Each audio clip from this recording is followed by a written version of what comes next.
O salmista declara no Salmo 57, versículo 1: tem misericórdia de mim, ó Deus, tem misericórdia, porque em ti a minha alma se refugia. Me colocarei debaixo das tuas asas, até que passem essas calamidades. Então é nessa esperança de que você também corra para os braços do Eterno, se coloque debaixo do cuidado paternal do nosso Deus, é que eu quero agora trazer uma palavra de esperança para o seu coração. Então abra sua Bíblia comigo, por favor, no Evangelho de Jesus Cristo, conforme o relato de João, capítulo 5, versos de 1 a 9. João capítulo 5, versos de 1 a 9. Eu passo a ler esta passagem com você. Está escrito assim: passadas essas coisas, havia uma festa dos judeus, e Jesus subiu para Jerusalém. Ora, existe ali junto à porta das ovelhas, um tanque, chamado em hebraico Betesda, o qual tem 5 pavilhões. Nestes jazia uma multidão de enfermos, cegos, coxos, paralíticos, esperando que se movesse a água, porquanto um anjo descia em certo tempo, agitando-a. E o primeiro que entrava no tanque, uma vez agitada a água, sarava de qualquer doença que tivesse. Estava ali um homem enfermo, havia 38 anos. Jesus, vendo-o deitado e sabendo que estava assim há muito tempo, perguntou-lhe: queres ser curado? Respondeu-lhe o enfermo: Senhor, não tenho ninguém que me ponha no tanque quando a água é agitada, pois enquanto eu vou, desce outro antes de mim. Então lhe disse Jesus: levanta-te, toma o teu leito e anda. Imediatamente o homem se viu curado, e tomando o leito, pôs-se a andar. O Evangelho de João foi escrito já no final do primeiro século, num período em que os outros evangelhos, chamados sinóticos, Mateus, Marcos e Lucas, já circulavam na igreja há mais de 20 anos. Este evangelho foi escrito quando os demais apóstolos do Senhor Jesus Cristo, exceto João, o escritor, já estavam mortos, e todos mortos pelo viés do martírio. João escreve este evangelho para mostrar para a igreja, que estava já enfrentando sérios problemas na área da perseguição política e na área dos desvios teológicos, para mostrar que Jesus Cristo é verdadeiramente Deus, sem deixar de ser verdadeiramente homem. Esta verdade essencial, nuclear do cristianismo, a divindade de Cristo, estava sendo colocada em xeque. Muitos estavam tentando desconstruir este pilar central da fé cristã. Então João escreve este evangelho para provar que Jesus Cristo de fato é Deus. E ele deixa isso claro no capítulo 20, verso 31 deste evangelho, que este evangelho foi escrito com este propósito, para que você entenda que ele é Deus, e para que você creia nele, e nele você tenha a vida eterna. João vai usar 2 métodos para provar que Jesus Cristo é Deus, ao longo deste evangelho. Primeiro, ele vai mostrar que Jesus Cristo tem os mesmos atributos de Deus, e que Jesus Cristo realiza as mesmas obras de Deus. O que João vai fazer? Vai provar que Jesus Cristo é Deus, ao repetir 7 vezes a expressão que Jesus usara em João 8,58, antes que Abraão existisse, eu sou. Eu sou é o grande nome de Deus, revelado a Moisés no Sinai. Então ele vai mostrar que Jesus é Deus, porque ele arroga para si e se autodeclara como o grande eu sou. Então ele diz: eu sou o pão da vida. Ele diz: eu sou a luz do mundo. Ele diz: eu sou a porta. Eu sou o bom pastor, eu sou a ressurreição e a vida, eu sou o caminho e a verdade e a vida, e ninguém vem ao Pai senão por mim. Eu sou a videira verdadeira. Se Jesus Cristo tem os mesmos atributos de Deus, logo Ele é Deus, é a tese de João. Mas João também vai usar neste evangelho um outro argumento para provar que Ele é Deus, é que Ele realiza as mesmas obras de Deus, as mesmas obras de Deus. Então João vai selecionar dos muitos milagres que Jesus realizou, e ele chega a dizer isso no final do seu evangelho, que se todos fossem registrados numa linguagem hiperbólica, no mundo inteiro não caberiam os livros. Ele vai selecionar 7 milagres, para provar que se Ele faz as obras de Deus, Ele é Deus. Então Jesus, neste evangelho, é registrado que Ele transforma água em vinho. Segundo, Ele cura o filho do oficial. Terceiro, Ele multiplica pães e peixes. Quarto, Ele anda sobre o mar. Quinto, Ele cura o paralítico de Betesda. Sexto, Ele cura o cego de nascença. Sétimo, Ele ressuscita Lázaro.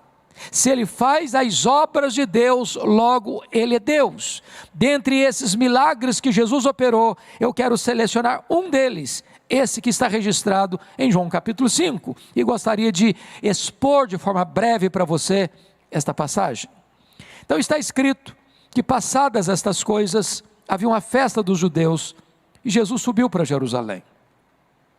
Jesus era um judeu, cumpridor da lei, e haviam festas em Jerusalém, e estas festas faziam parte do calendário religioso, e estas festas eram frequentadas pelo povo, e Jesus Cristo fez então o que a lei estabelecia. Ele participa dessas festas, e ele vai para Jerusalém.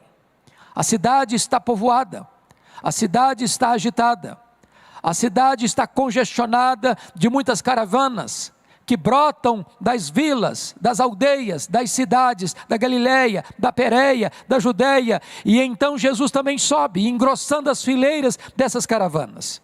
Mas é curioso, que se Jesus se alegra com os que se alegram, e Ele faz isso, prioritariamente Jesus é aquele que se identifica com aquele que sofre, chorando com os que choram. E Jesus deixa a agitação da festa de Jerusalém, e diz o texto no verso 5, que Ele vai para o que nós chamamos de casa da misericórdia, para o tanque de Betesda. Essa palavra tanque de Betesda, Betesda, traz a ideia de casa de misericórdia. Não era propriamente um hospital, porque ali havia muitos enfermos, mas há um destaque para a característica de enfermos que ali estavam.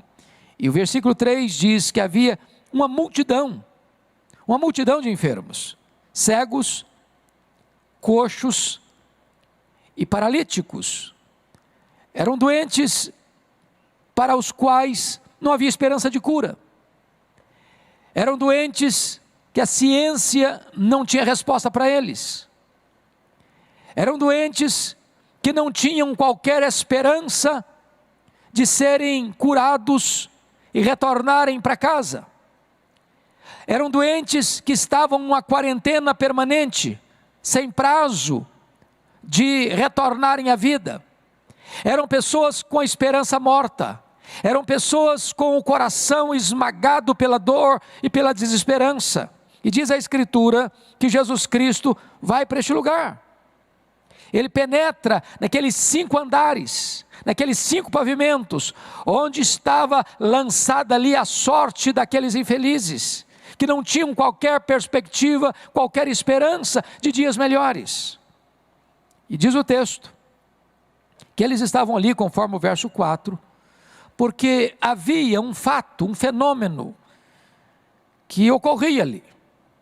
E o texto diz que, num determinado tempo, um anjo descia, agitando a água do tanque, e o primeiro que entrava no tanque, quando a água era agitada, era curado de qualquer doença que tivesse.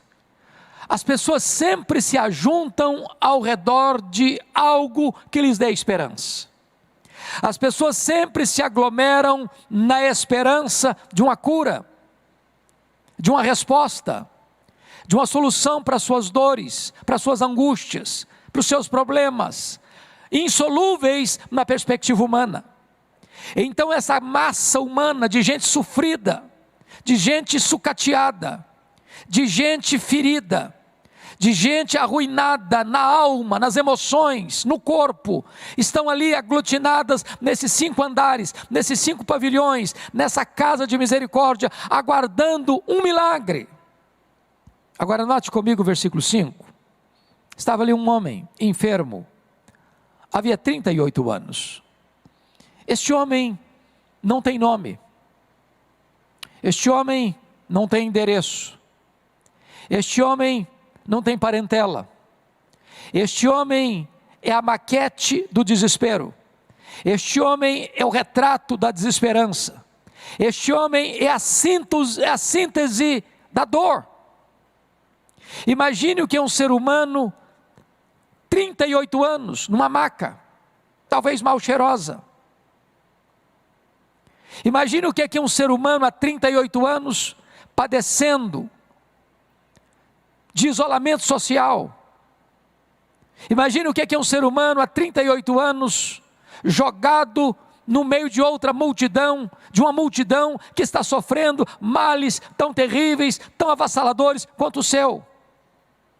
E Jesus Cristo chega naquele tanque de misericórdia, naquele tanque de Betesda, casa de misericórdia, e diz o verso 6, que Jesus, vendo-o deitado, e sabendo que estava assim há muito tempo, perguntou-lhe, preste bem atenção, que esse homem não vê Jesus, é Jesus quem o vê, esse homem não aborda Jesus, é Jesus quem o aborda, este homem não pede nada a Jesus, é Jesus quem interfere na sua história, para mudar a sua história.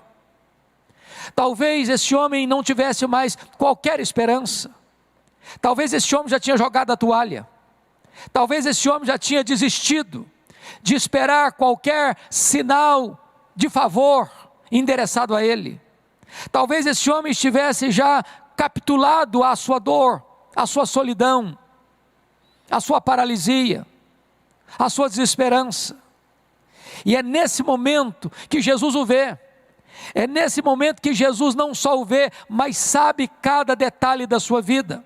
Se você permanece na leitura desse texto, no verso 14 do mesmo capítulo, Jesus diz para ele que o problema da sua enfermidade tinha a ver com o seu passado de pecado, de miséria, de desobediência, de transgressão.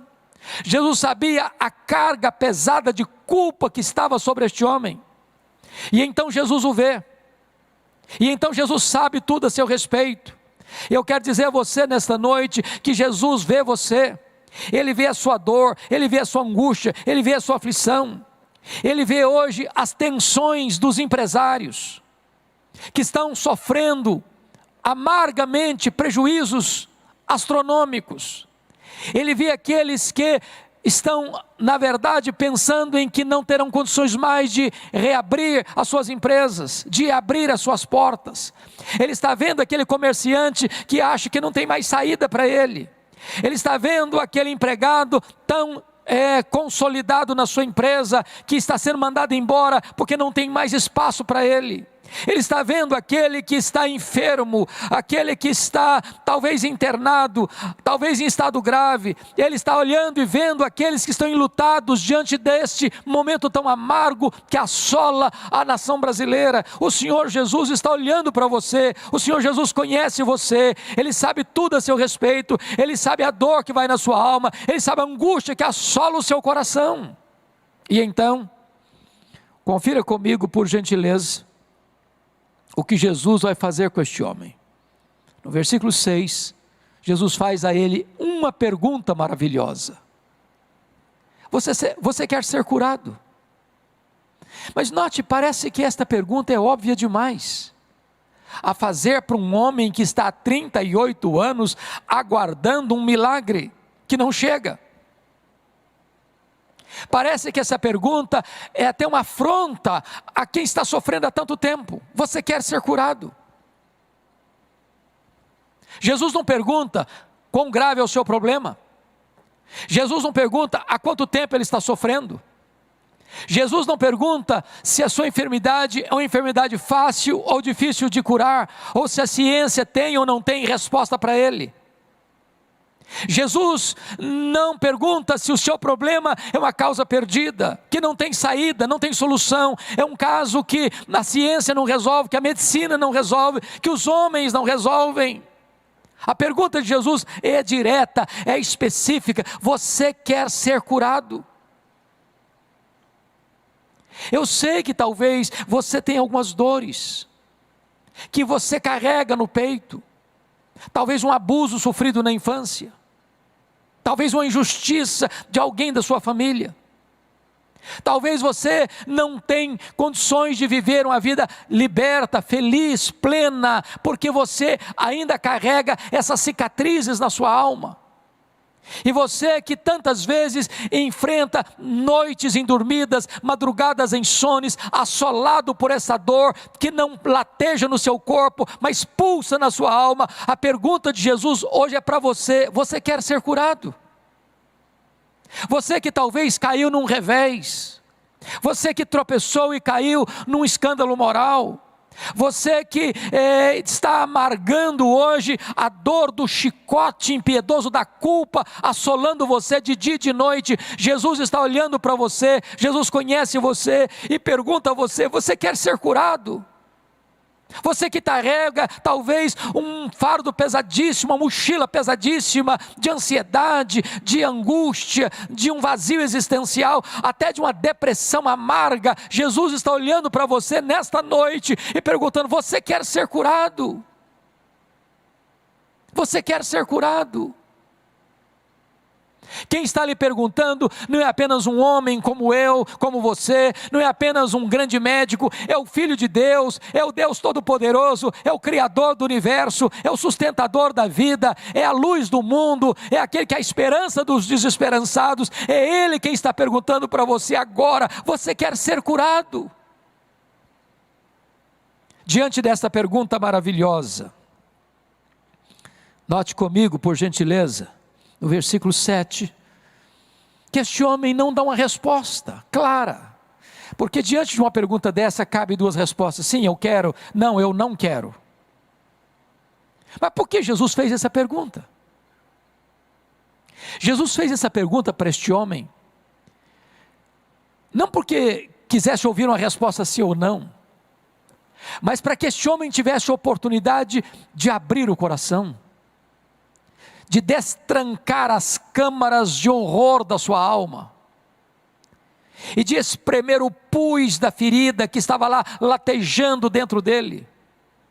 Porque quando esse homem responde à pergunta de Jesus: você quer ser curado? Ele responde: o meu problema é que eu não tenho ninguém.